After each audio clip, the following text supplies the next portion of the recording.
এক মাসে বগুড়া জেলা কারাগারে আটক থাকা অবস্থায় ৪ জন আওয়ামী লীগ নেতা মারা গেছেন। নিহতরা হলেন বগুড়া জেলার গাবতলী উপজেলার দুর্গাহাটা ইউনিয়নের সাবেক চেয়ারম্যান আব্দুল মতিন মিঠু, জেলার শিবগঞ্জ উপজেলা আওয়ামী লীগের কোষাধ্যক্ষ আব্দুল লতিফ, বগুড়া পৌরসভার ১৫ নম্বর ওয়ার্ডের সাধারণ সম্পাদক শহীদুল ইসলাম রতন এবং জেলা আওয়ামী লীগের সাংগঠনিক সম্পাদক শাহাদাত আলম ঝনু আটক থাকা অবস্থায় অসুস্থ হয়ে মারা গেছেন।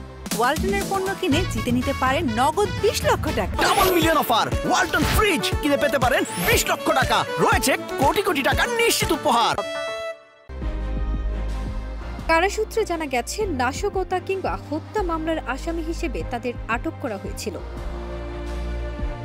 কারা কর্তৃপক্ষ বলছেন, আওয়ামী লীগের এসব নেতারা আগে থেকে বিভিন্ন রোগে ভুগছিলেন এবং হৃদরোগে আক্রান্ত হয়ে চিকিৎসাধীন অবস্থায় তাদের স্বাভাবিক মৃত্যুই হয়েছে।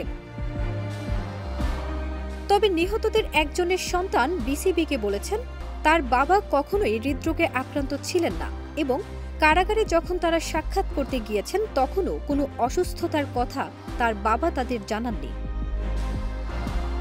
মানবাধিকার সংস্থা আইন ও সালিশ কেন্দ্রের চেয়ারম্যান জেডাই খান পান্না বলছেন, কারাগারেই হোক আর পুলিশ হেফাজতেই হোক, এ ধরনের মৃত্যুর দায় রাষ্ট্রকেই নিতে হবে।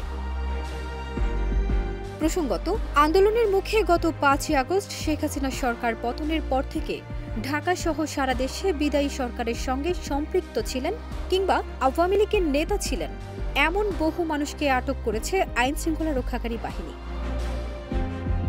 ফারজানা নিকিতা, দেশ রূপান্তর।